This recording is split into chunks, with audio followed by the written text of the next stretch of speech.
hopefully she can see us, and I'm just hoping the starting to go a little pixelated again. I think it's the bandwidth is going up and down a little bit. Yeah, it is. It is going up and down. Right. Okay. Jenny, you should be able to see us. Okay.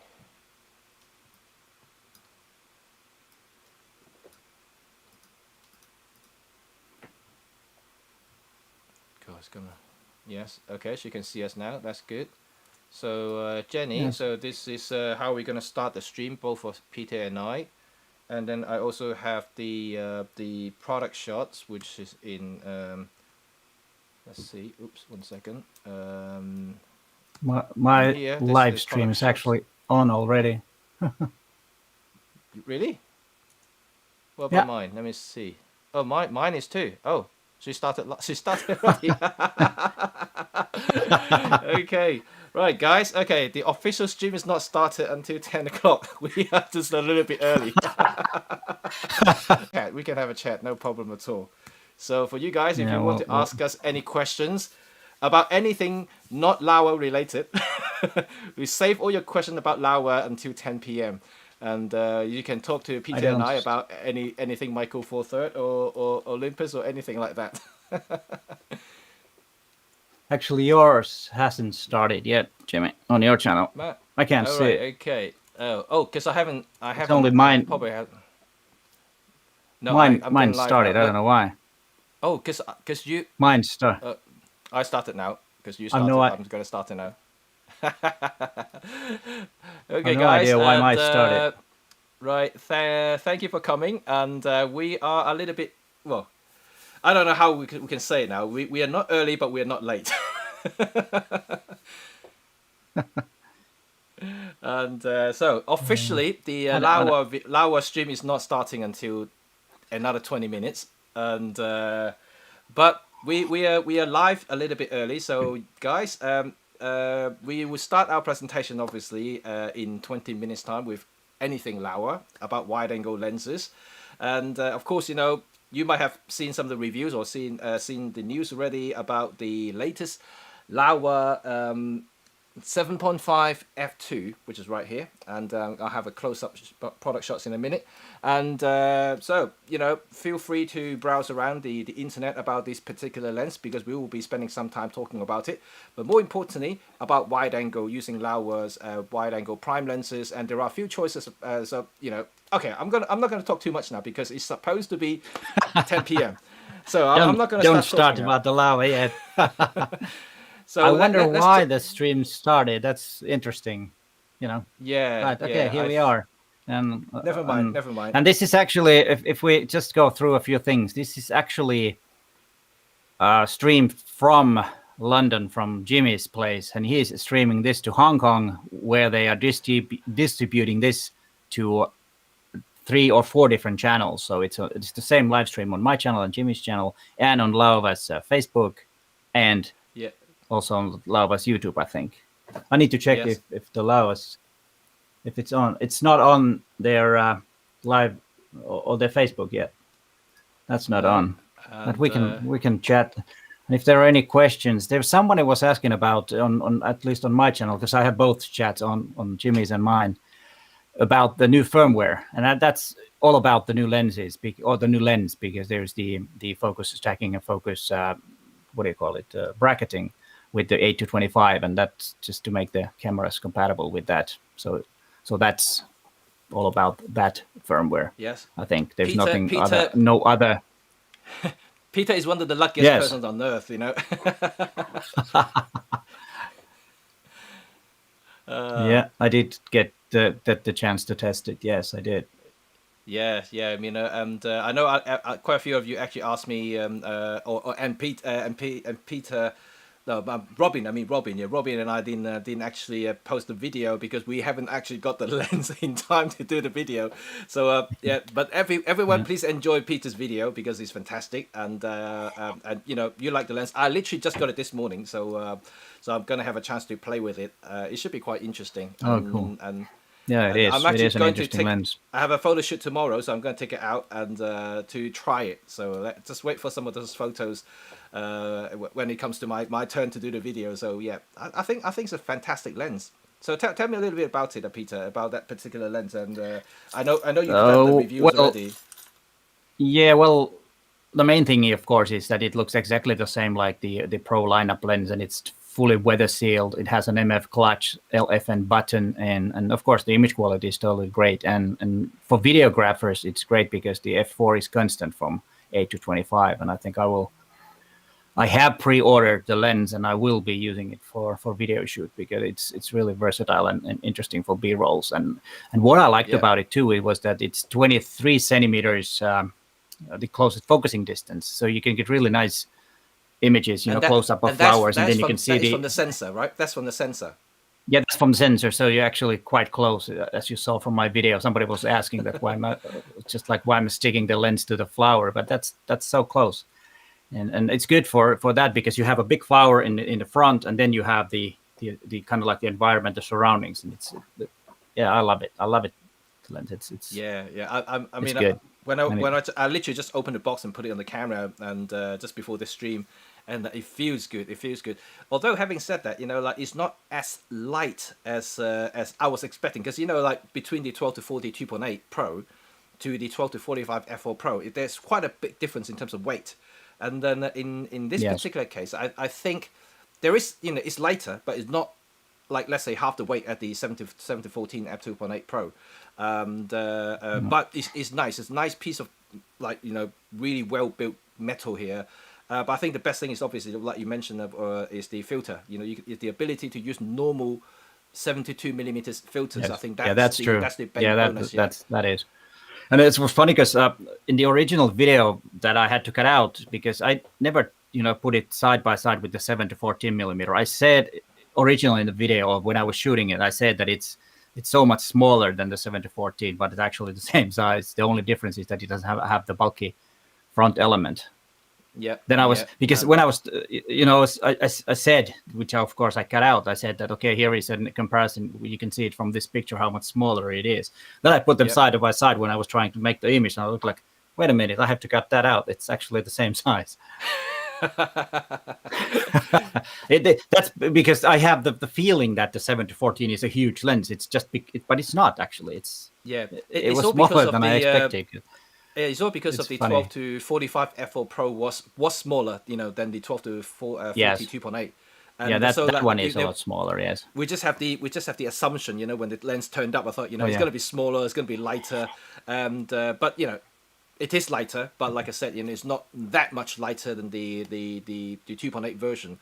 But at the same time, I would say that that it's light enough for me to hold without uncomfortable, feeling any uncomfort, compared to the 7 to 14, because that is a very heavy lens, even though it's not chunky by any means, and it's definitely lighter than the Panasonic. What was that ultra fast 1.7 lens? I can't remember now, but that weighs a ton, and. The 7 to 14 2.8 is a fantastic lens. I love using it for like weddings, any interior shots and things like that, especially low light 2.8. So the F4 version is really, to me, I think that not only just for traveling, but like landscape people definitely love this lens because the range is there, between the very common landscape focal length, the 8 to 25, and basically is a standard lens. You can use it as a standard lens focal length, and most landscape photographer would stop down the lens anyway, to f8 or so, just to get the depth of field for the entire scene. So I don't see the benefit having the 2.8 unless you are doing astrophotography, which is a totally different thing. Then you may want to open up the aperture at 2.8. So I think it's a very, very a versatile lens, at least to me anyway. People may think otherwise, and but like any products, regardless of what brand it is, there will be people who will just love it, and people will just say, nah, this is not for me. But and I guess you just have to evaluate, you as a photographer, whether you would need this lens or not. It's not the time of in terms of debating, is the 2.8 better than f4? It's not like that. is a lot more complicated than just comparing the aperture size, because people may actually value the lightweight options, and also the type of photography that they do. I think that's the most important thing. If they do a lot of landscape stuff, yeah, I don't see the point why they have to go for the 2.8 versions, and because most of the time they will put it on tripod, they will have gradual filters, they stop down and do all kinds of stuff there. And for light painters especially, if they light painting, yeah, they stop down the lens anyway. And yeah, I think it's a lot of things that to be considered. But Olympus now is starting to fill this f4 group. I think it's actually very interesting, and I'm waiting to see what they're going to do with the longer tele range, which is actually in the roadmap. So will they actually release something like the 40-150 f4, and which is like lighter, maybe shorter, more compact, and but it's with a pro body, weather seal, metal, manual clutch. That could be quite interesting, I think. So you have a complete trinity of f4 lenses that you can pack in a very, very small bag. That could be quite interesting, I think. Yeah, and I think they will not knowledge, but that would make sense to make one of those 40-150 millimeters f4 lens. Yeah, It makes a lot of sense. If you look at like the likes of Nikon and Canon, you just track back into the history. They do produce both the 2.8 and the f4 version of their zoom lenses, and so there are not just about budget or price or the cost, but it's also about the needs as well. That I know everyone think that 2.8 zoom lenses must be the best version of the pro zoom lenses, but not necessarily. Different professionals, different photographer will have different needs, and people need f4. They think that I've never shoot at 2.8. And if you go through the library, you can easily tell what sort of aperture that you're using. If the 99% of your library is like f8, f11, and that means that 2.8 is completely useless to you. And why waste the money and buying a 2.8 that you never ever use? You just basically stop down anyway. Exactly. And so exactly. This is something that I always tell a lot of people. When they question me or ask me, should I buy the 2.8 or the 1.2 or whatever, and so, well, of course, if you have the budget I'm not stopping you to buy it. If you have the budget to pay for it, go for it. And but if you don't need it, then shouldn't really spend that extra money just to get a 2.8 if you don't really need it. Maybe spend that extra time or extra money to go traveling, to maybe do something else, and maybe get more, maybe buy more stuff from Peter and I, our merchandise. Yeah, that's yeah. Get all those f4 lenses and spend all the rest on our stuff. Absolutely. That was a good one. That's a good one. Yeah. Okay, even if you don't buy Peter and our stuff, buy Olympus merchandise. Yeah. Right. Okay. We are going live in 9 minutes. Well, we are live, but we are going live in 9 minutes. Yes. Live. This is interesting. Live. Double live. This is just this is kind of like the pre-show, and then the real show starts. Yeah. I hope people will turn up because it is quite late. So apology for a little bit of a mix-up there, and especially people in Europe, and because Peter, you're 11 now, isn't it? And or 12, nearly 12 yes, now. It's going to be Saturday. I will be streaming from Saturday to Friday. Yeah, and I'm just about 10 p.m. People from the US, you guys in the afternoon, so it's not too bad for you guys. And Hong Kong and 8 people from Asia, you guys will be very, very early in the morning. So if you manage to get up to watch this, congratulations. And I hope you enjoy this particular stream, because we will have a bit of a presentations. They're showing some of the sample images that you may have seen already from my video, but obviously you haven't seen Peter's one. So Peter does have some other shots as well, so you can actually look at them. We will have some Q&A in a minute, so you can ask any questions about the lenses, or the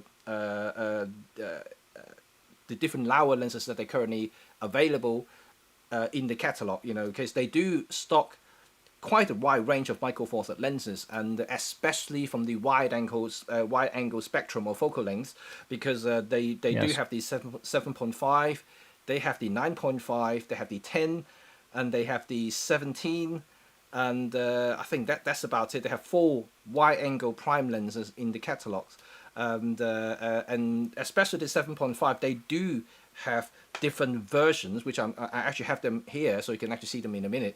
So it's actually quite cool, you know, in my eyes. The reason why they produce so many versions is because this lens is very popular and it is very good. And like what I said in my review, I actually bought one because I liked it so much that I actually bought one myself. And Peter is already considering buying this latest version, isn't it, Peter? Yes, exactly. I am. So, not sure yet, but it's going to be interesting. And right, oh, I got a message here. Jenny is actually commenting about the Olympus. That's interesting, right? Yeah, yeah. What Jenny is saying is completely valid. You know, she's basically talking about the 70-40 needs a bespoke filter system for it, and it is true because oh yes, it's expensive as well. Last time when I saw it, it was like £200 just to get that the adapter to fit onto the 7-14. Then you have to buy the filters. Oh yes, it is. It is expensive. And then there's one thing also. It's really hard to use a variable ND filter if you're doing video. It's essential to do variable. It's really hard to, you know, if you're out in the field, the light is changing constantly, and you have to, you know, tweak the ND filter. It's not possible. No, it's so it's tricky. It's tricky, and that's why I think a lot of people would definitely appreciate the F4 version because it's a standard box standard 72 millimeters, exact same filter thread with the 40-150 2.8 Pro. So if you've got some filters that will fit that lens, and it will fit straight into this lens, no problem at all. And even if you haven't got any, and 72 millimeters is not exactly that expensive, and you know, CPL, you know, you can get it, you know, a good quality one for about £50-60, and obviously the premium filters will be about like £180, and depending on what sort of quality you're looking for. But we can talk about filters in a different episode, because filters is an interesting thing. Because maybe we'll do a live stream about we can do a live stream about filters in the near future. Absolutely. How many of you want to listen about to us about talking about filters? Give us a thumbs. And I had a video. I had a video about it. It wasn't very popular video. Maybe the video wasn't that good, but maybe we could start, you know, some live streams about this stuff. Yeah, you know, I think people underappreciating the usefulness of filters these days, because it's digital. You know, people think that, you know, we don't need filters anymore. You know, we can do all kinds of stuff. But you and I know that if you shoot videos, filters is essential, is a must to have it. And a lot of beginners definitely wouldn't know that. You know, you have to, you know, use the correct frame rate where then to, you know, film the videos without any jerkiness. And for that to do, you know, you usually the rules about doubling the actual shutter speed or the frame rate. So if you shoot at 24 frames per second, you need to use a 48th of a second and shutter speed to do that, and so forth. If you want to shoot at 50 frames per second, you want to use 100th a second on the shutter speed. So that means that if you want to shoot wide open, and you need to have a filter to cut down the light. But the use of filters in front of the lens is a bit different thing. If you use filters in post production, the effect is a bit different. So filters are not obsolete, even though you can do different stuff with post production. For example, if you use the color filters for black and white, it's a different effect if you use sliders in Lightroom. So it's not exactly the same. Yep, absolutely. And also another thing is about, you know, people who love nature's macro and also landscape photography. You know, we can tweak a lot with the actual dynamic range with the sensors. You know, you can pull down the highlight or boost the shadow to, you know, make the scene more even. But to increase the actual quality of the photo, you still have to really consider the use of gradual filters and gradual density filters to darken the sky, to bring up shadow. It will be a lot easier, and I can tell you that the quality will be a lot better if you use filters. And CPL, like circular polarizers, is super useful. That cannot be corrected in post. No, that needs to be used. If you want to get rid of reflections, then you just have to use a polarizing filter. And yeah, exactly. People think that dehaze or clarity can get rid of those reflections and bring out the details.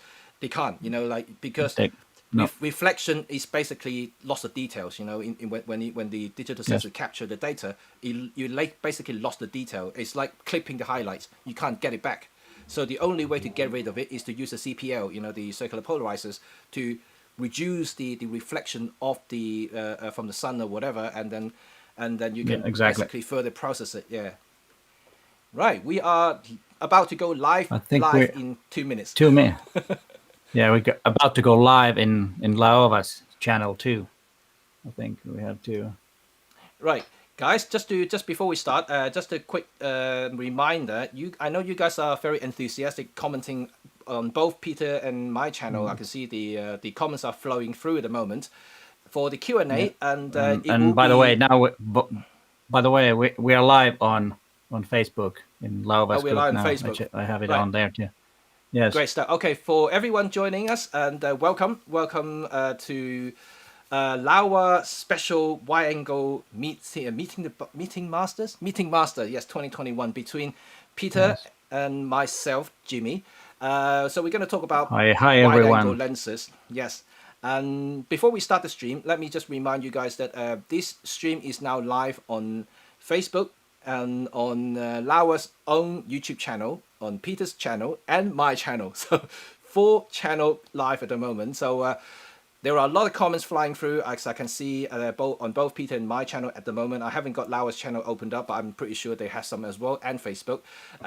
So I am not going to be selecting the question. It will be Laowa, who is working behind the scene at the moment. They will be picking up the Q&A stuff. So if you have any question, remember to ask, and maybe just address our name, Peter or I, so your comment is highlighted, and then see whether they will pick up. I'm hoping that they would. So hopefully, Jenny, you are in the background, so hopefully you can pick up some of the questions on both Peter and my channel, and also from your channel as well. So great stuff. So shall we start then, Peter? Yep, let's start the show. Let's start. Okay, welcome everyone, and I know I said it already, but let's start now because it's now 10 p.m., the official starting time. And this is Laowa special Micro Four Thirds wide-angle presented by Jimmy Cheng, myself, and Peter Forsgard. And this is a Laowa special, of course, and they have done quite a few already this year, and they're going to have some more later on as well, which is fantastic. But today is all about wide-angle lenses, as particularly for Micro Four Thirds platform. But if you are from other camera brands or things like that, want to learn about their wide-angle lenses or shooting wide angles in particular, or just simply interested in Micro Four Thirds stuff, because we are Micro Four Thirds shooters, and you're very welcome as well. Please behave yourself, and when you're commenting, so no horrible messages. Are you talking to me? So behave yourself. Use proper language. Yes, okay. I will. Fantastic. So let's maybe introduce Laowa a little bit for those who are not familiar with Laowa. And Peter, you are obviously been working with them for a little bit of this as well, so you know something about Laowa. So who are they? Well, it's a Chinese / Hong Kong lens maker who makes really interesting lenses for different mounts, actually. And of course, we're talking about Micro Four Thirds now, and one of the most interesting lenses, which is not unfortunately Micro Four Thirds, is the macro probe lens, which is if you have seen the big tube type lens, which is really, really great, and that's something I would love to test. And I've got to say something naughty. What I really like, don't say anything naughty. And what I like about Laowa and other third-party lens makers is that they give us more variety of lenses, and it's also pushing the traditional camera companies to make better lenses. And I think Laowa is one of my favorite third-party lenses, because they really make good quality lens, and they're improving all the time, as we will see today. And what I like about it is that it's now part of Micro Four Thirds consortium or group or whatever they call it, and they make, like they introduced the 10 to f2 lens, which had the electronic contact, so you have all the EXIF information. You don't have to tell the camera what the lens is, and it can read it from the lens. And I think that's a good way or not a good direction that Laowa is going. Absolutely. And just to another thing as well, just before we continue, there is a little bit audio delay there. So I can only, basically, there's about 2 seconds delay between Peter and I. So I'm trying to pause it instead of trying to butt in a little bit. So just sorry about that. If there is a little bit of a kind of mismatch in terms of conversations there, because there is a little bit of delay there. Okay. Yeah, thank you, Peter. And that's a very good, basically precise introduction for Laowa lenses, and I've been using them. If you have been following my channel, that you know that I've been using their lenses for about 2.5 years now, and I'm super impressed with them. And my very first lens that I used was their very small fisheye lens, and it was a very funky lens to use. Or you mean the one that when you're making images like this, you can photograph your own hand? Yeah, for my own hand, my feet and everything, you can actually see that. And you can go really close. That lens is even closer than the 7.5, I can tell you that. But anyway, let's go back to this now. That must be the 4mm, right? Yes. That you're talking about. Yes. Yeah. Okay, let's go back to that. So let me show you exactly what the lens is. So let me just move it over. Hopefully you guys can see it. So I'm going to do the product shots now, and let's go jump right in. So this is, let me just, hopefully you can see it, and this is the lens. This is the latest Laowa 7.5mm, and this is basically the same lens as the one that they introduced just about 2 years ago, the original 7.5mm f2. That is a complete full manual mechanical lens, including the aperture. And what Peter was just saying, that since they joined the Micro Four Thirds Alliance last year, and they now have the proper informations and data and design, so that for them to incorporate into their own product, so they can now make the lenses fully compatible electronically with any Micro Four Thirds lenses, not just Olympus, but like Panasonic, Blackmagic, and anything that with electronic contacts, basically. This is obviously, to some people is a big plus. Both Peter and I are very impressed with it, because we're going to tell you a little bit about that later. How convenient it is to use a lens like this compared to the older version, which I have, which I'm going to show you right now. This is the old version, so you can see that right here now, and hopefully not much of a difference, but you can probably spot the biggest difference there is on the lens, what it looks like. Yep. Right there. Physically, it's very similar, yes, but yeah, this is the main difference. That's the aperture ring itself, and so the new lens obviously hasn't got any, because it's got the full electronic control through the camera dials instead of physically turning the actual lens itself. Weight, size is very, very comparable. They are different. There are differences in terms of dimensions, but most of it is very, very similar. And you can see that the actual front itself, I'm just trying to hold it to you, and so you can see it. Oops. And they are basically the same. Sorry, I'm just trying to, because I have set it to menu focus here, so he's not zoomed. Okay, there you go. So I'll just open it back for you guys to see the electronic contacts here, and so you can see. So that's right. That's important, because then you have the EXIF data, and there will be written what lens was used, and that's really important. I think it's easier to find if you have made images with certain lenses, then you can find them easier, and you don't have to remember to set it from the camera, because if you, let's say that you use different manual focus lenses without any connections, you most likely will forget change the information from camera when you switch lenses, because that's what happened to me when I was looking at images taken with the older version. And then all of a sudden it says something else, and I was said it's not because it's in that day and that video. So there might be some misunderstanding if you forget to change the EXIF from camera. Yep, indeed. But I think the good thing about the full electronic contact is, Peter, you obviously have a lot of experience using the full manual lenses on Olympus camera as well, or in fact any digital cameras for any fully mechanical manual lenses, is that you have to set the or enable the focus assist manually. Yes, Peaking that or too. That too. magnify, because with the lens, if without the not this one, without contact, without electronic contact, the camera actually doesn't even know you have a lens on it. It doesn't.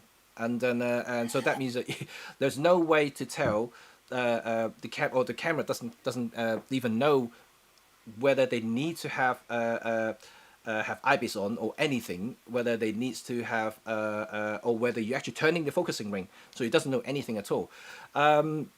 So that means every time when you use the lens and trying to focus something, if you want to have the focus assist, you will have to either customize one of the buttons to enable it, or you have to go to the menu to enable it. So it's actually quite a lengthy process. But with the electronic contact, it's different. Now the camera knows there's a lens on it, and now the camera knows what focal length it is, and then and the camera will know exactly what IBIS strength it should be using to compensate that particular focal length. And better still, is all these auto the peaking, auto magnify is all enabled automatically as soon as you turn the focusing ring. So that is, I think, one of the biggest benefit. Oh yeah, there are a couple of questions from Laowa's Facebook that I was just received. Do they both have the same aperture blades? That was Trevor Ager asking. Do you know that? No, they don't. And believe the original was nine blades. I think it was 9 blades, 8 blades. I know the new one is 5 blades, so it's less aperture blades compared to the original.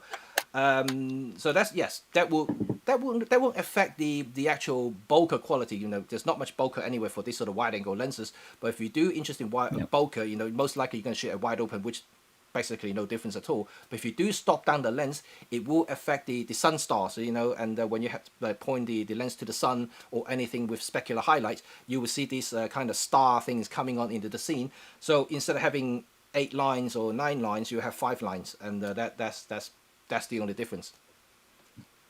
Oh yes, and then there was another question. Christopher Mahon was asking, how does focusing work peaking? And the question came when Jimmy was talking about it. So yes, it does work with the new lens. You automatically, if you have turned peaking and magnify on, it will work like any other Olympus lens or a lens that is okay with Olympus cameras. So no problem with that. Yeah, which is one of the benefits of having the electronic contacts. Absolutely. So if you're already using an Olympus or Panasonic lens that have those features enabled, and you will be able to basically do the same thing with these lenses. Just the only difference is it's not AF lens, it's not autofocus. You just have to manually turn it. But if you use manual focus with Panasonic and Olympus lenses, it will work the same way. No difference at all. Yes. Okay. It's good that we've got some questions popping in. That's nice. And and now shall we maybe talk a little bit about who is this lens for, and to start, because I know there are people asking me, especially after the original review that I did, because at the time, Laowa's already have the 9.5, and when I did the 10mm, same as you as well, people were asking, well, should we get a 7.5 or the 9.5 or the 10, and it's a tricky thing, because they are fairly close to each other. But I guess from my perspective, they're all quite different. If you have a very specific needs for any of them, and I'm pretty sure that you know exactly what type of photography you're doing. The reason I'm saying that is, I think let's get the 9.5 out of the way, because I think that's a little bit dated now, because now they have the 10mm, which is actually a much better lens. So the 10 and the 7.5. So I think that for the 10, which is the 0D, and in Laowa's terms, 0D is zero distortion. So that means that for the 10mm lens is optically corrected, so you've got a lot of straight line, it's straight, so it's best for architectural work, and also for for people who like to do a lot of cityscapes, a lot of buildings, high rises, because you want the lens, the lines to be straight. You can correct it in post, but we could talk about that a little bit later.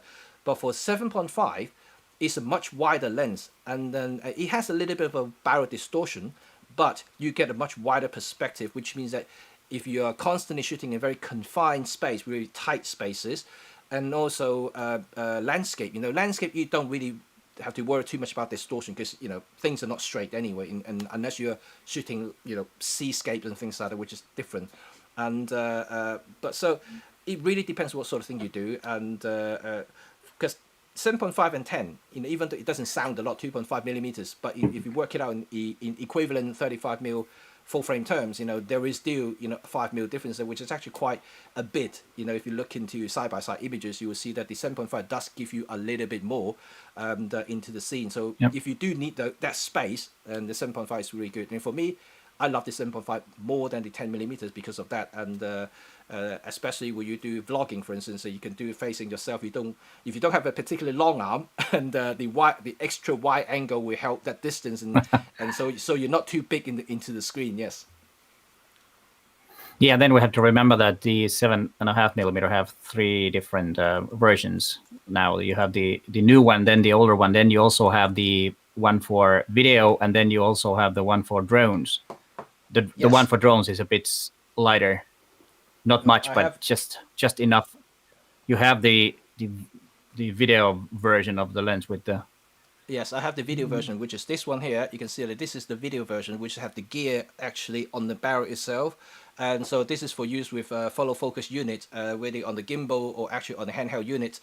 So this is really, really good for that. This is basically the same weight-wise compared to the original 7.5, and like what Peter was saying, the drone version, which is a lightweight version, is about I believe it was 20 gram lighter, so it's quite a bit lighter. Again, it doesn't sound a lot, but when you work it on a gimbal and things like that, especially on a drone, because the gimbal is a lot smaller, it's not particularly strong, to cope with extra weight, and these sort of weight saving will help the gimbal a lot, and for stability purposes for the footage, you want to be really extra smooth, and this sort of lightweight will help dramatically. So let me just put it back to us again. Yes. So any other questions that, and let me see if anyone want to ask any more questions about these lenses. We will continue to show you some images. Actually, I think that's the next part. Peter, maybe we'll go with you first, and since people may already see my images, so let's go to you first. Well, I have some images that I took with the 10 millimeter, because it's about general wide angle. Here you can see an image taken with the 10 millimeter Laowa f2.0, and that is the corrected version. Of course, it's a bit tilted because the lens is a bit tilted, and in general, when you're using wide angle, it's better to have something in the front, something in the front, so that you have, like I always say, that you have different layers. If there's nothing in the front, everything looks empty, and most likely images are a bit boring unless you're going for that emptiness. That's a different thing. And if we take a look at the next image, and you can also do some bird photography with the 10 millimeter lens.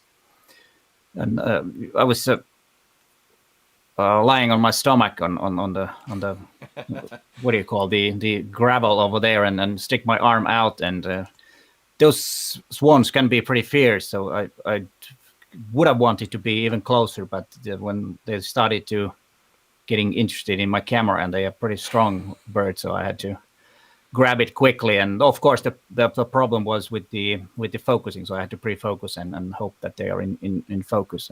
But it's not that crucial when you're stopping down and having it's just a wide angle lens. But this is the 10 millimeter. And then my regular street photography, it works for that too. This one is a bit cropped, but not much. It works for this type of street photography too. And if you just of course, there are, if you're using wide-angle lenses for street photography, really wide, ultra wide, you just want to avoid having people on the, on the corners or something like that. Just try to have them in the middle, because there might be some distortion, especially if you're tilting the camera. And like I do most of the time, I never have the camera straight. And this one is also a 10 millimeter. And you can see that I think this was with f22, and you can see star is pretty cool, and I really like the star that this 10mm lens makes. And I think on this one has been on Laowa's marketing material, actually, this image. And 10-second exposure, camera was on the ground, and you can see the stars. I think this makes one of the best looking stars I think I've seen. It's even better than many of the M.Zuiko lenses have as the star. And then that's not very interesting. But this one is made with the older version of the 7.5 f2 lens, and this is the main library in Helsinki. And this was in my video that I made. I think in 2019 I made a video about that lens, and there were some images of the fairly new library that we have here in downtown Helsinki. And there's this glass corner, so there are a lot of reflections on that, and the odd-looking stuff that it's not noise, it's on the glass, because that will some kind of like what do you call it will block the sunlight a bit, so it won't get so hot during the summer. And this one also with the older one, and you can see the star is a bit different on this 7.5mm lens. I think this was f8 with this, and these are the staircase that's inside the library.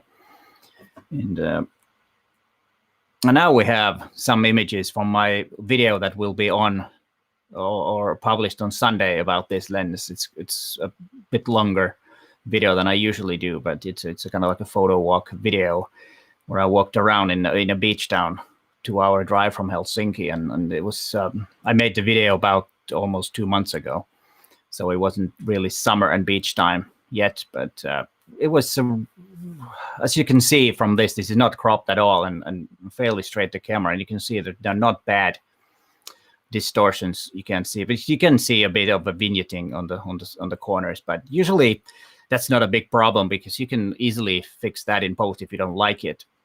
You can just use the vignetting slider and make it a bit lighter. And also the vignetting is something that we many times do. We want to make some vignettes on the corners, because then we can kind of like lead our viewers' eye to the middle of the frame. And this is a bit closer too, and you can see the image quality there's nothing wrong with the image quality. I think it's Laowa is getting better and better all the time, and I think for that it's really great. And funny thing is that I'm not really used to using wide-angle lenses. That's probably because when I got my first camera, it was a 50mm lens, and the first lens that I bought was a 135mm lens, and so I kind of used to using from the longer end and never really had really wide-angle lenses or ultra-wide-angle lenses for many years when I started. And kind of like, so it's always for me when using ultra-wide-angle lens, it's always some experimenting and learning new things, even though I've been photographing for over 30 years. So it's still, that's the fun part of photography, that you never kind of learn it. You always find new things. And this is an example of having something in the front where you have this empty beach and you have the carousel where kids are, going around during the summer, and then you have the trees in the front to give some depth and layers to the image, so that otherwise it would be a bit too boring. But there is still the story that it's an empty place. And then close-ups. Excuse me. Some close-ups of some graffiti on a bench, which of course I love graffitis. If you probably figured that out if you're watching my videos, but of course a bench, it's not that nice, but I still wanted to photograph them. This is just something that I came across when I was doing the photo walk. But from here you too can see that it's a good quality lens, and here you can see the real wide angle effect, and when you're tilting the camera you can see from the upper right hand corner that the villa is a bit tilted, but that's because the lens is tilted. It's a bit downwards, and that's why if you're doing street or some photography, try to keep the camera level if that's important for you, because otherwise the the corners might be a bit skewed. Let's see, what else do we have here? Yeah, there's another image of the beach with from under the trees and between the branches of that tree, and there, that's, you know, a place where people, you know, change their swimming suit when they come during the summer. As you could probably see, also they haven't cleaned it yet because it was in April when I made these images, and also tried some black and white. And usually when I go out and shoot doing a photo walk, it starts raining. I don't know why, and this happened also this time because when I started the walk, the sun was shining, people were playing tennis outdoors. You can see it on the video because I was walking by the tennis courts, and then when I got to the beach, it was raining and snowing actually. But here you can see also that having something in the front makes the image more interesting, and it also makes the front element or the front stuff a lot bigger. And you can see the horizon is going way back, and it's kind of making the front a lot more obvious and bigger. So this is also a way of photographing it. If you just stick the lens very close to a thing, it will appear a lot bigger in the photograph. And this one also, I had the camera very low, almost inside the rock, or I don't know what that's called. It's not a hole, but that thing between those rocks, and, you know, just to make something interesting, to put the camera close and make it really big, and then you can see the water or the rain in the horizon with the trees, and you can see the sky, and then you also see that it's actually sun is shining back there in the distance, and it was very, very interesting weather. But you will see. And then this is some images from my photo walk also, when I just, you know, this is from Helsinki, a statue by a busy street. As you can see, there is no cars around because, you know, Finns aren't kind of like not being around that much when there is a lockdown. Like, we have this saying that it's been the social distancing is 2 meters, so we are waiting to get back to 5 meters. And this is the other way, or the other side of the statue, and you can see how it kind of distorts the front. It makes the hands a lot bigger than the head because it's a lot closer to the lens, and this is an effect that you can use if you want, but be careful with this way of shooting, because this is not the proportions of the statue is not like that, but it's an interesting effect, and it can be used different ways. I'm not sure if a statue is the best possible subject for or subject to shoot with the ultra wide angle lens when there is plenty of room using other lenses, but it can make some a bit different looking images, and it has a very close focusing distance. I think it's even 12 centimeters, and you can get really, really close with that lens. And this is one example where you have the flower really close, and then you can see the background, and it's kind of in the environment, and it's kind of something that I actually like quite a lot with wide angles, where you can get really close and have a bit of a different looking close-up. It's not macro lens, of course, but you can call it a close-up lens, where you can get pretty big images of flowers, or the flowers are pretty big in the image. And then also, this was made in a cherry tree park here in Helsinki, when there was this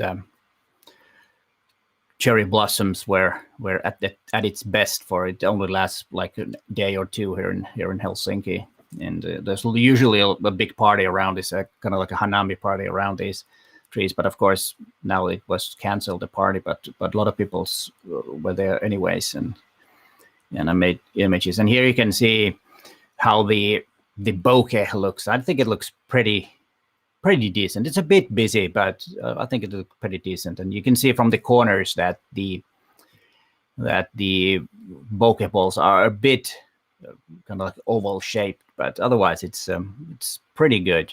And this is also as close as possible, making this image. And it's this one was a bit tricky because it was a windy day. So what I did was manual focus and heavy wind and moving leaves. It's not an easy task. So what I did, I just burst a bunch of images and looked if I got any sharp ones, and there were a few, of course, but some of them were, of course, unsharp because the branch was moving all the time because of the heavy wind. So, but that's some way of making it okay, the image, just to make enough.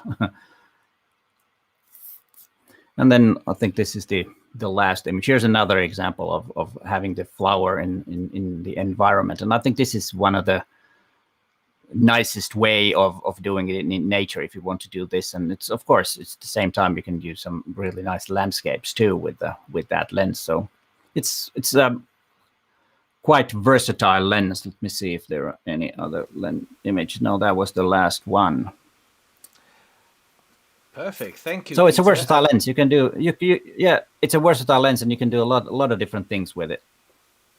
Yeah, I love particularly your black and white and by the beach. I think those are quite nice. And the last image, I think Thanks. it really shows what you can do with ultra wide. This is not wide angle. This is the actual ultra wide angle lens. 7.5, Yes, even it in is. full frame. This is 15 millimeters. This is a really wide angle lens, and so compositions, it all comes from your head, creativity wise, how you can utilize a wide angle lens like this.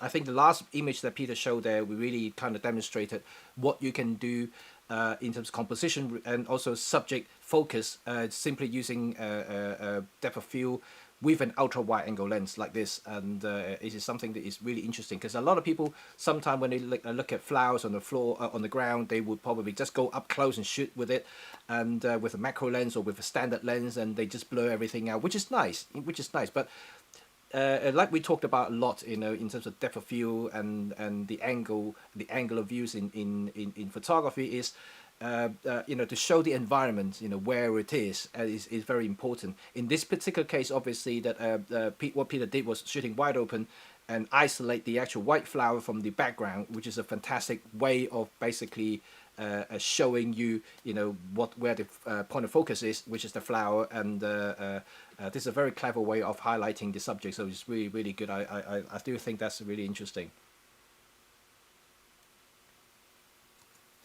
And we have some question before I move on to my images. Let's answer some question from you guys. And we got some from Jenny just popped up. So Peter, what do you think of Laowa for astrophotography? Yeah, perfect. Quite fast and wide. That's the simple answer. Yes, it is good.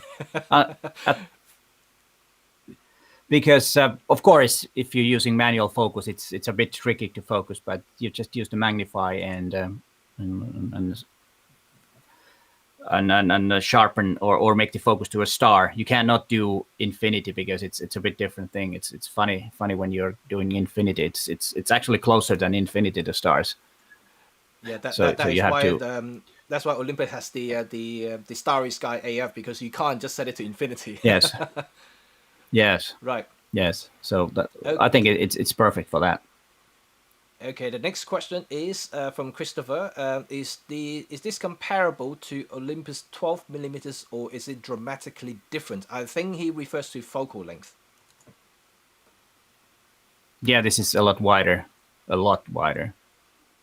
Otherwise, it's quite similar. The f number is, of course, it's the 12 millimeter is autofocus, but otherwise it's about the same size, and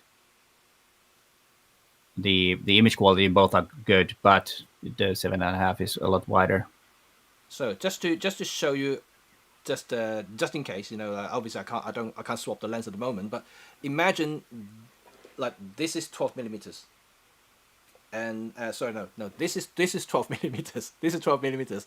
Yeah. Yes. This will be 7.5. So you can see quite a bit more. Yeah. And by comparison, the reason I know, because I have both. So I can tell you right now, this 7.5 is definitely a lot wider. So it can absorb the actual scenes, quite well. So if you want to capture basically everything that you see in front of you without too much distortion, you know, not like a fisheye. This 7.5 is really perfect for that. And Yes. we have another question. Can you store multiple lens profiles of manual lenses in Olympus cameras like the EM5 II and the EM1 II? Well, this will be up your street, Peter, since you are the guru in the computer in the Olympus I'm the cameras. guru. Yes, you can. Yes, you can. I'd have to check how. I'm not sure how many there are, but well, there it is. I'm just thinking, where's the battery? But there it is. Let me put a battery on, and let me check. It is lens info.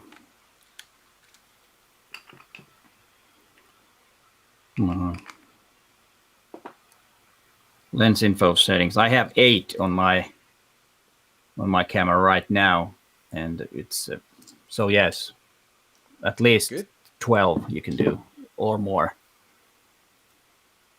You know what? I don't know that. Oh, don't tell anyone. No, I don't tell anyone. Don't. That's why I never do. No. That's why I never do tips and tricks. Yeah, Right. I've done Okay. a few. So we'll wait until the next wave of questions. I know I saw some of the questions actually through my channel directly, and but before we jump into any other question, let's continue a little bit about shooting wide angle. I know we haven't quite you touched base on quite a lot already in your demonstration and your photographs. Putting foreground inches will make the shooting wide angle more interesting, and I think you also mentioned something that I kind of caught my attention, which was when you talk about shooting the statue that you have. And you mentioned about this may not be the perfect subject for it, which is very, very valid. But I have seen a lot of fashion photographers in particular using ultra wide angle lenses to create drama Yeah. into the photos. Of course, yes. Which works Yeah, very, very yeah. well. Yeah, it works because it's different. It looks different from the normal, and especially if you, for example, if you do some photographing of shoes, for example, that could be probably a pretty good image if you put the lens or the camera real close to the shoe and then upwards a bit, then you have a big shoe and a small model. That would probably be something to try. And usually when we talk about lenses, and there's a lot of questions that probably Jimmy gets to these, that what lens should I use when I'm doing portrait? What lens should I do when I do this? And of course there are some things that wide angles are landscapes, cityscapes, and of course situations where it's tight spot, you need the wider angle. But you can do anything with any lens, just if it depends on your style and how to do it. And I haven't really done any portraiture with the 7-5, but that would probably be something interesting to try. I haven't tried it yet, but maybe I will. Yeah. And see how that comes out. I'm actually gonna show you some images later, which is not shot with the 7.5, but I just want to demonstrate what you can do with ultra wide angle lenses in different situations. And the reason I want to collect that is because obviously London was still pretty much restricted, and I haven't been out shooting with models lately, so I haven't actually got any sample using the 7.5. Otherwise, I would have, and that's why I would like to bring up those images so you can see, in your head, what you can achieve with ultra wide angle lenses, and. But it's good because I want to just touch base on using ultra wide angle lens shooting portraits or shooting fashion shoots. And for instance, if you what Peter just did there in one of his images showing the statue, you can see the distortion going around the actual subject itself, and the bulging forward create that distortions. It may not look very pleasant if you're shooting directly like this. Why don't you turn it on, the image? Okay, let's go back to your switch image. It on. I have it. Yeah. There you go. So you mean if you're this one? looking at that, yes, this is the one. You can see that it's almost like this guy is leaning. The position of his issue is kind of like crouching, leaning forward. But the use of ultra wide angle lens really exaggerate that motions there and create some kind of a weird look to it. However, if you start shooting a little bit cleverly, and by angling the actual camera itself. Let me just come back to us now. So let me see. Like I have a camera here with the 7.5 or any ultra wide, to be quite honest. So if this is what basically Peter did, just shooting straight on. with the thing quite close up, and that's creating that distortion there. And if you just step back a little bit, and what you can achieve is, if you tilt up a little bit, what that means is you make that person actually quite a bit longer and thinner. This is always one of those tricks that a lot of the wedding photographers or portrait photographer always use with ultra wide angle lenses, especially shooting with some slightly bigger persons. They will dramatically make them look kind of thinner without doing any Photoshop. So this is kind of always a trick that we use in the trade. So these actually sometimes can be very, very useful. So depending on the type of persons, people they are, and you can always do headshots and stuff like that. That's totally fine. Half body may not show the body that much, and that's totally okay. But when you do a full body shot, if the subject is slightly bigger, if you want to make them look slimmer, you can always use an ultra wide or wide angle lenses, and just use some clever trick in terms of angles to make them look slightly slimmer. So that will definitely please them quite well. But this is a very traditional way of doing things, especially with models. In fashion, that's why I talked about fashion or mentioned the word fashion, is because these models. Let's say go back to the film days before Photoshop. Photoshop is so easy to stretch the image like in post nowadays. But in the olden days, you capture on the film and the negative, and you fix. You can't do too much about stretching and things like that. You can do airbrushing and things like that, but you can't do stretching. And that means photographer will have to use angle, wide angle lenses to distort the images, like actually in the film. And that means that's why we know all these tricks, because we came from the older background, and then and these days people simply just do it in post and just stretch the images and fairly easily make them look slimmer. But this is how we do things in the past, and in fashion that's how they make the models' legs longer, and that's exactly how they do it. And this is actually a very, very good way. So if you want to make someone look extremely thin, you can try the 7.5 and just play around with it, and you'll see. I can tell you that. But anyway, but don't get too close to the face. If you go too close to the face, it will be like. Yeah. So don't use it to do headshot. No, definitely not. And because you basically make the nose really big, kind of like the face will be completely stretched. It will look horrible.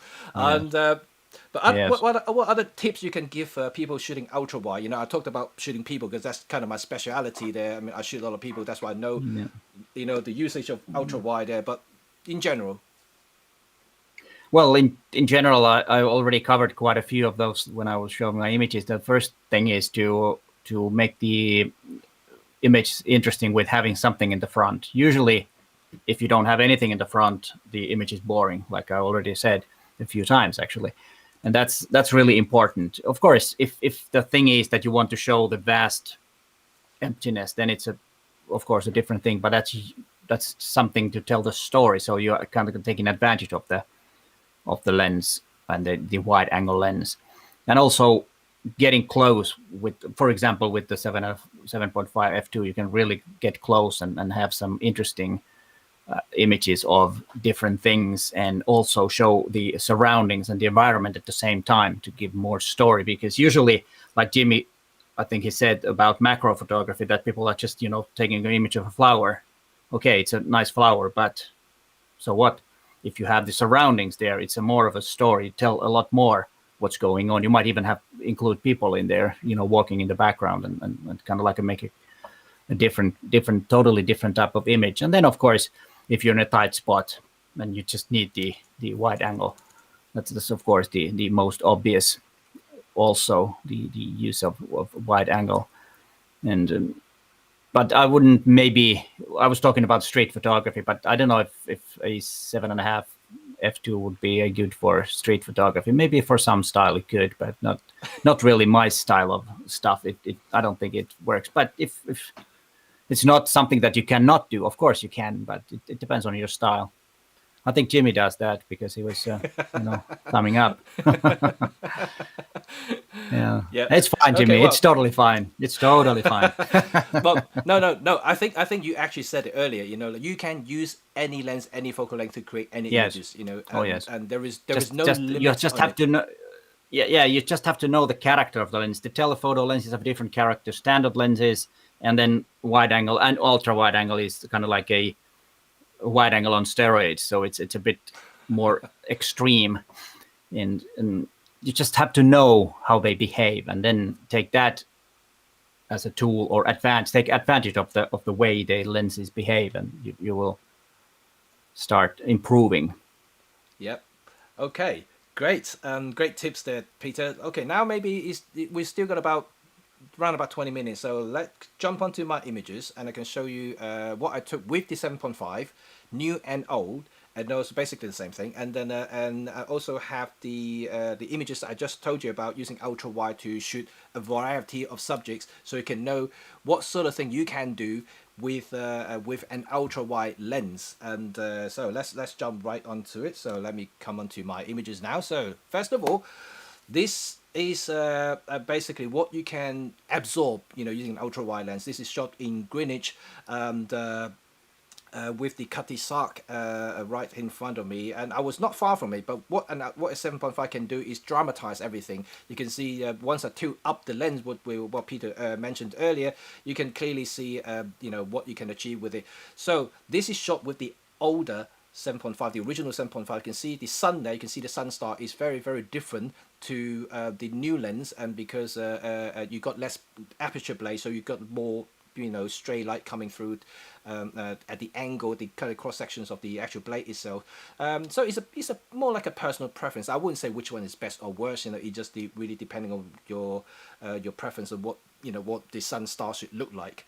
And now we go to the next image, and there we go. This is a shot with the new lens, and with my son looking at the lake nearby where I live, and so once again, the giveaway that this shot was done with an ultra wide is to see the actual elongated shadow coming out from his from his feet. That really is the giveaway of that I was using ultra wide, because without the shadow, you really can't tell whether this was shot with a 24 or maybe 24. I'm just 12 millimeters, 12 or even 17 millimeters. It's hard to tell in that way. But with the shadow, you can really tell that it's been stretched. And then this is shot with an ultra wide lens. And the next shot is also shot with with my daughter this time, and both of them together stand side by side using ultra wide. Now you can see that now I cut out the bottom shadow there, so it's harder to tell now whether this is actually shot with an ultra wide in this particular case. So a lot of people always talk about using ultra wide angle lenses will distort stuff, will make your images look weird, and I don't think that you have used the lens properly or know how to use it, because ultra wide, yes, you can distort the image if you wish. If you don't, you just have to make sure that your distance to your subject is correct, making sure the environment is correct, and you can utilize it. It's not difficult at all. Once you get to know the character, what Peter just said about the character of the lens, and you will know. So this is another one that's shot with the new lens, and again, this one I deliberately exaggerate the closest wooden pole in front of it. Clearly I just do that, and also stop down the lens. This is how things shot at f8 or maybe even f11 if I remember that correctly. I don't have the exit data here, and so this is a very, very interesting a way of using ultra wide to exaggerate, pretty much very similar to what Peter's shown at the last image there with the flower there, just to focus on things. But instead of using shallow depth of field, because in this case I want to show the whole fence and the actual entire scene of the entire environment, I stop down the lens, and you can tell that the depth of field, this is one good thing about Micro Four Thirds, is that you don't have to do too much photo stacking in landscape, because once you stop the lens down, you pretty much get everything in focus, especially in a wide angle lens like this. So this is really, really easy to achieve. So it's something this is sort of kind of look and feel that you're really interested in, and this is very easy to use with this particular lens here. And here's another scene just shot by in a similar area here. I was just walking around my neighborhood, and I talked about a little bit of barrel distortion, in my review, and also talked about it in this particular stream. And I don't actually see is a problem at all. You can see that here I've got some straight line here, and you really cannot see the distortion whatsoever. There is some, but you only really see it or become visible is when you're shooting brick walls or things that have perfect straight line everywhere, and that's where you can tell there is distortion. But otherwise, like I said, is perfect. Is nothing wrong with it, and you can see the images is clear and sharp, and there is really not much even fringing is going on. So the actual image quality is really good. And that's another shot of my daughter jumping, and she's just being my model that on the day, and just do a few snaps just to show you exactly what the detail that this shot can actually capture. You can see this is once again I stopped down this one to I actually quite remember this one. This is 6.3 aperture, so even at 6.3 you pretty much get everything in focus. And although that I don't well, obviously I'm not blowing up the image there, but the background, the furthest distance that is actually slightly blurred, which is slightly out of focus because I'm focusing on her more than the background itself. And but you can see the foreground, the grass here is very sharp. There is the just to highlight the actual resolving power from this particular lens is just amazing. And here's another shot. This one is stopped down again to f8. This one, and yeah, I don't have to say anything now. You can just clearly see the sun star, the actual flare resistance of the lens, and also the detail that it can capture. So it's actually really impressive. And that's why I love the original, because I can get that sort of shot very easily on the OMD. Now, bokeh, like we talked about bokeh a little bit, and this lens can get bokeh if you shoot at the closest distance. This shot at f2 with the little flowers in front of me, and you can see all these bokeh ball behind it is very pleasing. There's no hard edges, there's no fringings, and it's just good. If this lens is a 25 or maybe 50, this will be very creamy, and obviously this is an ultra wide angle lens, so it's a very different characteristics. And but yeah, overall I don't think there is anything wrong with this lens in terms of rendering. And here's another stop down lens using the original 7.5, and once again you can see in terms of image quality that there's no difference whatsoever. The old one and the new ones is basically identical. The only difference between the two is the aperture blade if you talk about rendering, or the actual sun star shapes itself, but other than that they are basically the same thing. And here is like, okay, in this I want to show you this one is because I want to highlight to you about the distortion that I mentioned earlier. There is a little bit, you can see from the side there, it's a slight curve. You can see the brick wall there, there is a little bit of it, but only if you really want to hunt for it, and otherwise you really can't see it. And like this shot here, if I don't, like you can't tell there's distortion anywhere. It's just like a normal high quality ultra wide angle lens that you can find on the market. Yeah, this is really fantastic.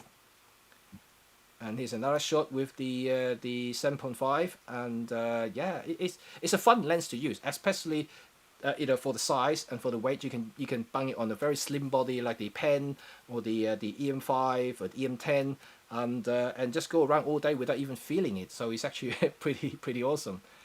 So this is actually the end of my photo, but I will show you now another set of photos like I mentioned earlier about using ultra wide angle lens on street photography, Peter. Okay, this all is right, cool. This is the like ultra wide.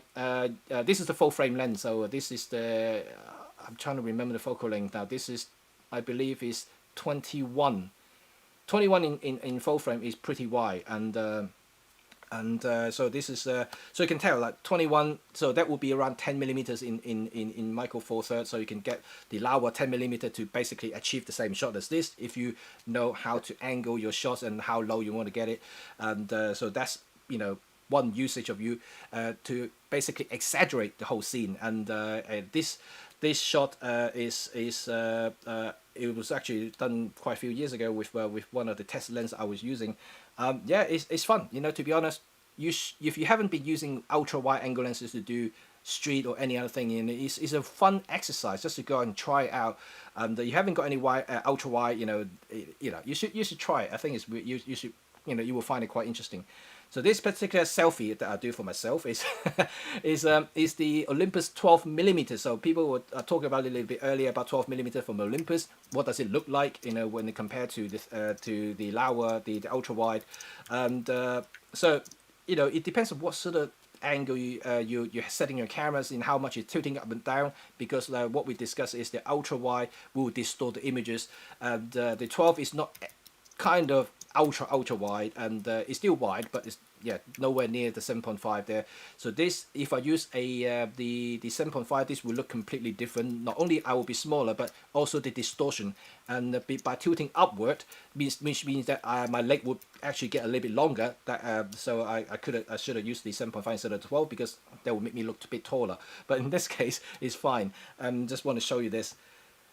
Now this is another shot I've done with the 8 millimeters back in my Canon days, and so you can once again tell what you can achieve with an ultra wide, and yeah, it's something that is really good if you want to capture everything, because I couldn't do it with the 12 millimeters. I couldn't do it with the 10 millimeters. This has to be ultra wide, because I don't have any more distance behind me. You know, I was basically facing a wall. So if I want to capture this particular building, there's no way I could do it without an ultra wide. So this is another thing that, you know, you have to gauge what sort of thing you need to do. I always have an ultra wide in my bag when I do traveling, because I just never know how much space I would have when I arrive, when I want to capture everything. And this shot is actually from one of my ongoing project, and which is actually interesting, because this will eventually become a book. And I actually done half this project with my full frame Canon, and the other half with my Micro Four Third. I mean, when that's completed, I hope you can tell the difference between the two. But I bet you can't tell the difference, to be quite honest, because the way I shoot it, you know, it's a documentary project that I'm doing, and documenting this area, the changes of it over the course of 20 years. So this project is long. You know, it's already been 12, 13 years past already. So I've got 7 years to go, and by then I'll be, you know, very old. Okay, let's see the next one. So this is another wedding using ultra wide for a wedding. This is shot with an 8 millimeters again, and so like I said, you know, there's nothing stopping you for using ultra wide to achieve what you want to achieve. In this particular case, you know, is fairly similar to what Peter has done in his last image, but however, once again, I stopped down the lens to get everything in focus, because I want the texture. In this particular case, I want to show and the building, the clouds, formations, and everything. I do not want to have anything blur.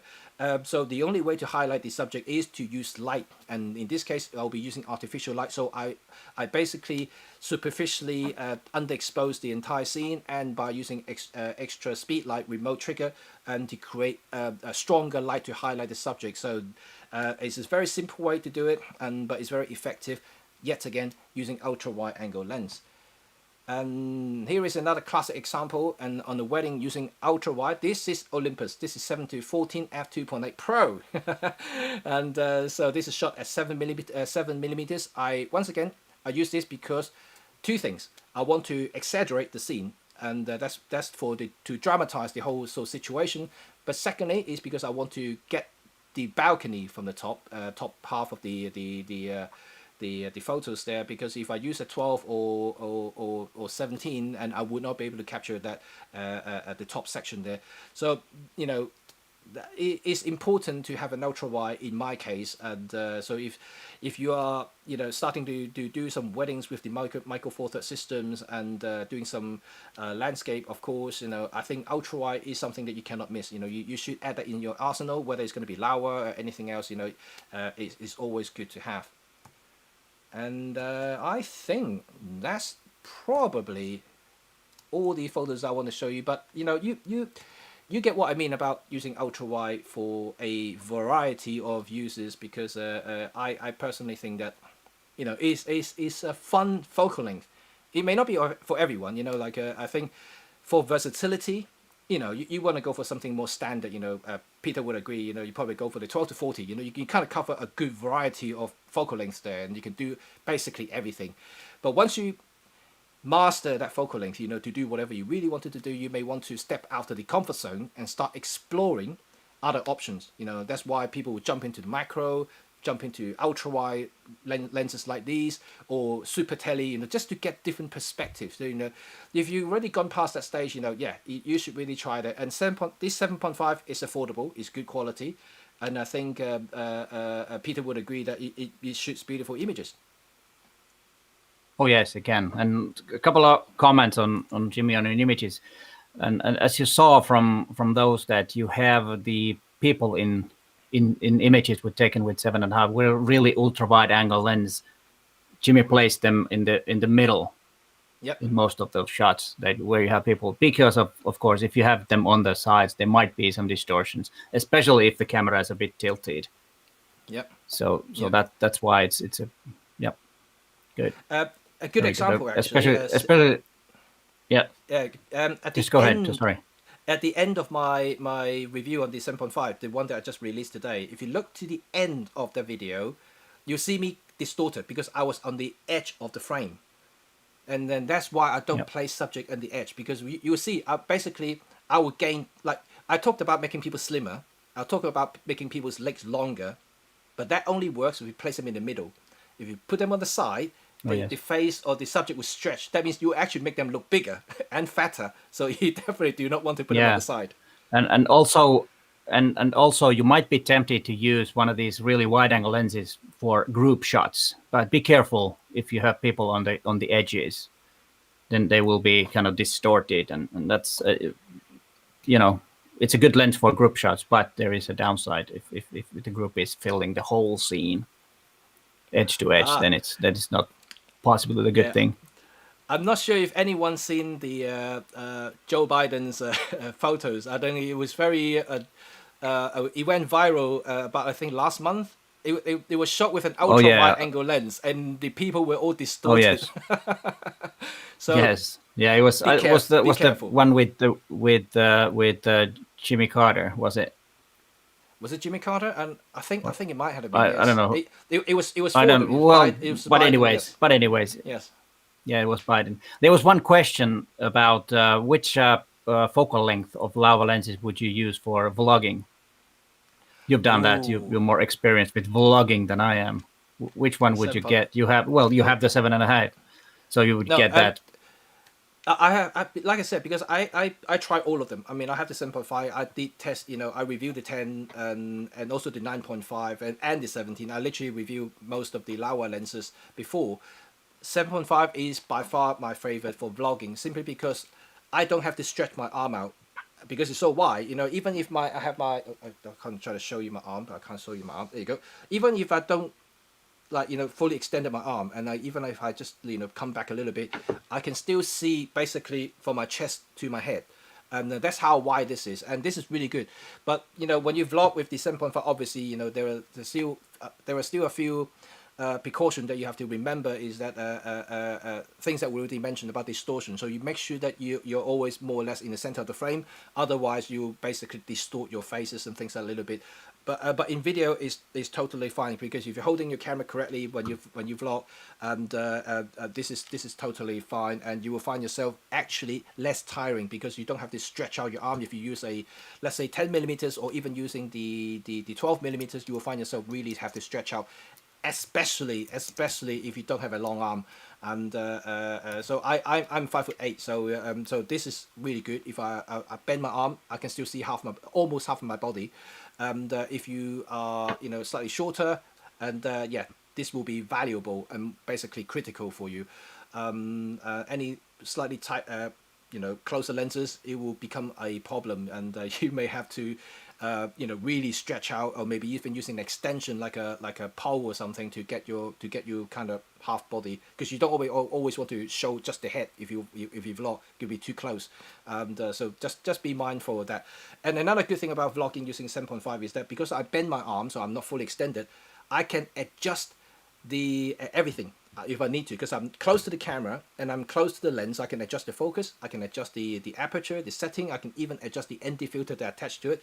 So if you're fully stretched out, if you want to change something, you have to kind of bring the camera back into you to do something. So just be mindful of that. So that's why I think 7.5 is really a perfect answer for vlogging. That's how I see it. Okay. Yeah, we got reminded that we need to say the discount code. Don't forget yes. Okay, go on, Peter, then. Do you have the discount that. code? I think you say it. I have it, but I think it's better that you say it so that the letters go right. If I start to pronounce, the letters, they might be mixed. Well, I might say if it is, because I always miss J and J and blah, blah, whatever. No problem, no problem. I'm going to type it out on the screen. I'm going to type it on the screen. So, Jenny, is it? Is it case sensitive? Because you got capital J there.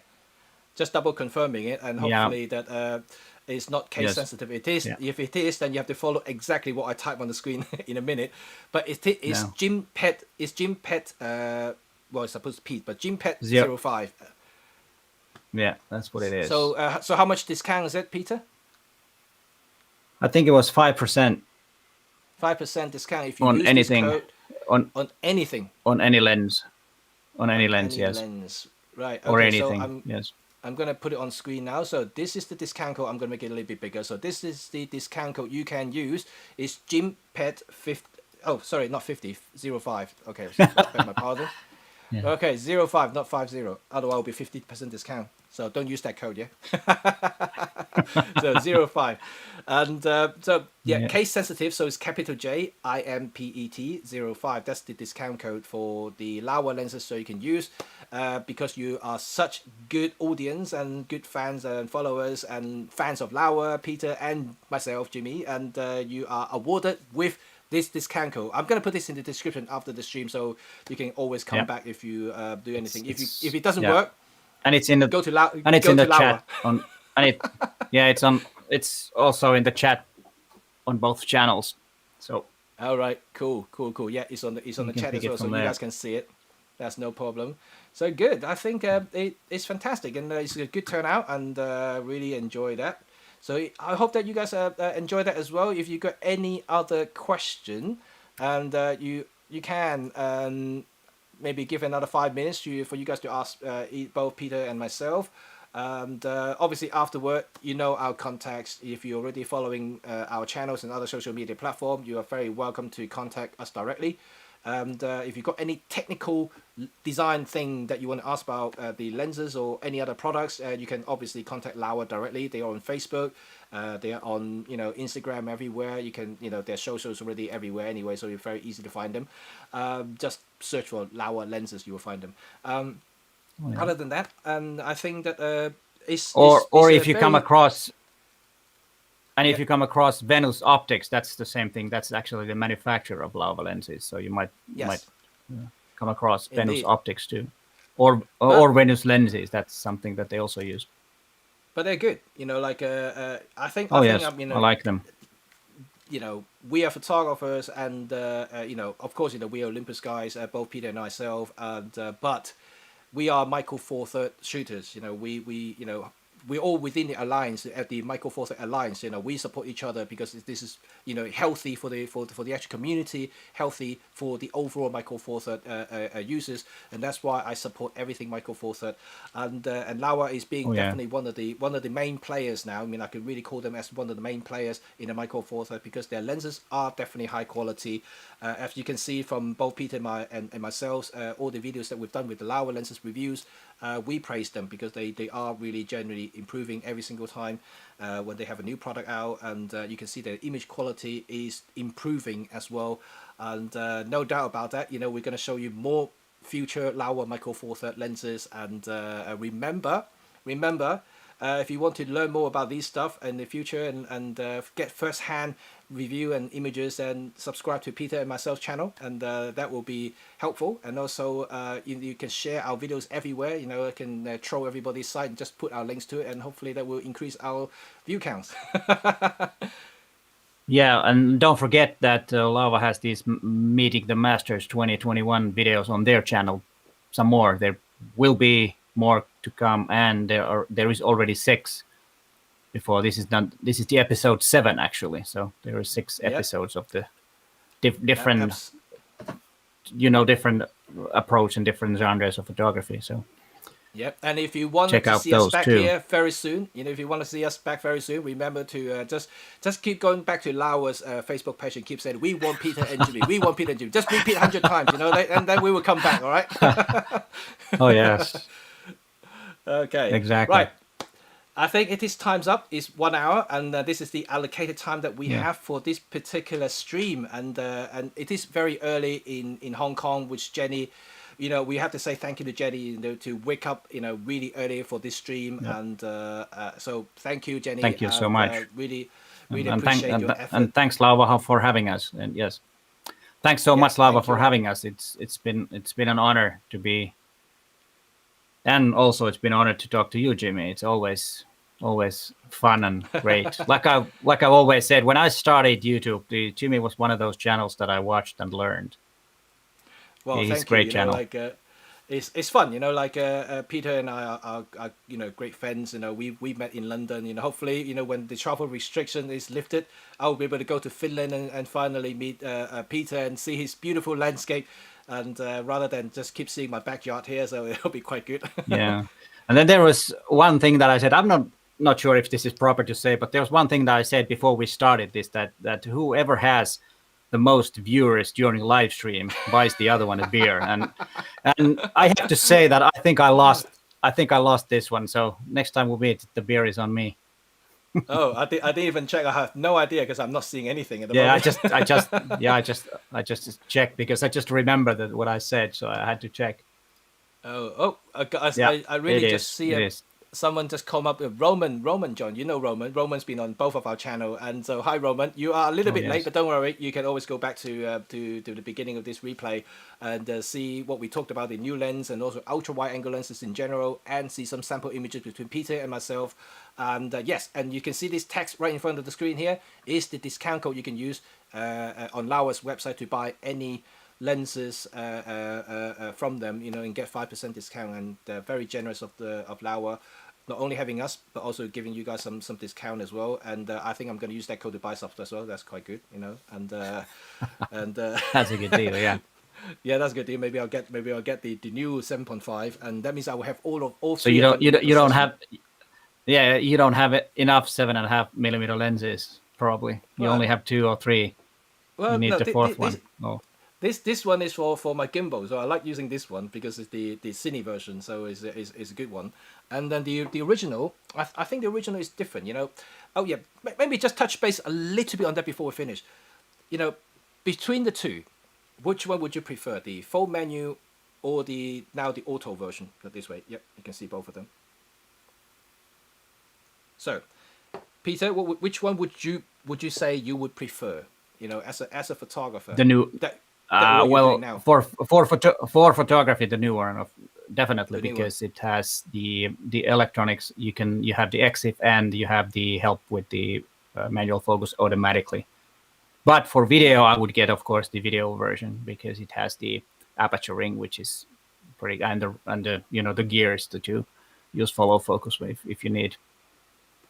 Yeah, I totally agree, and I saw one comment popped up actually earlier, and they said that he preferred this version because he said it's more hands-on, and then is something that he can set zone focus. So yeah, I need to touch base on this. You can do zone focus with the new lens as well because the actual distance scale is also on the lens. So there's no difference with the old lens or the new lens, and if you know your aperture setting, you know how to use zone focus. It's the same thing. You set the actual focus, the aperture, with the camera itself, and it's set, and you can do the same thing no matter what. So the distance scale is there anyway. So you just read by it, and you know exactly what you need to do. So it's the same thing. So there's no difference there. So if you are worried about the difference, there is no difference. It just one have a physical aperture ring you can turn. One you just have to control through the camera itself. Apart from that, there's nothing there. But the good thing is what Peter just said. You have the auto magnify if you set it to it. If you have auto peaking if you have already set it in the camera itself. Everything is automated because now the camera knows exactly what the lens is doing, and that's the convenience you get. In the old days, we have to customize buttons to do that, and so if you still like that kind of very hands-on experience. Yeah, you can still use the full menu. Laowa is still selling the old lens in parallel with the newer lens, so you can use the older one if you wish. And but the new one definitely have a lot of convenience there, and makes manual shooting is definitely a joy, I think, in my opinion. Yep. Okay, so right, But I think we have our go. Sorry. done. I think yes. Yeah, I think we're covered everything that we're supposed to, and about an hour we were supposed to do this. It went a bit over time, but that's usually what happens with live streams. No problem with Absolutely. And every that. Thanks time I speak to everyone for being Peter, here. There's been it's always been long. a nice crowd. Yeah, it's been a nice crowd in different channels, and thanks for Laowa for having us. It was a pleasure. Thank you, Laowa, and thank you, And thanks. Jenny, once again. And Without you waking up, then we won't be here. yeah, and thanks, Jimmy. It was a pleasure again. Yeah, no, thank you, Peter, and it's always really nice to chat to you. Peter and I are gonna do some stream later. We talked about it before the stream started, and stay tuned for our channel. We're gonna, Peter will be my guest, and I'll be Peter's guest. We're gonna do different things all together. So stay tuned for the next few months, and we're gonna have some exciting and fun stuff. And let's do something together. Yep. Okay, great stuff. Right, so thank you very up. much for tuning in. I am going to end the stream now. So have a wonderful day, everyone. Have a good weekend, and keep shooting, and that's what we want you to do. That's important. That's important. All right. Bye. See you later. Bye for now.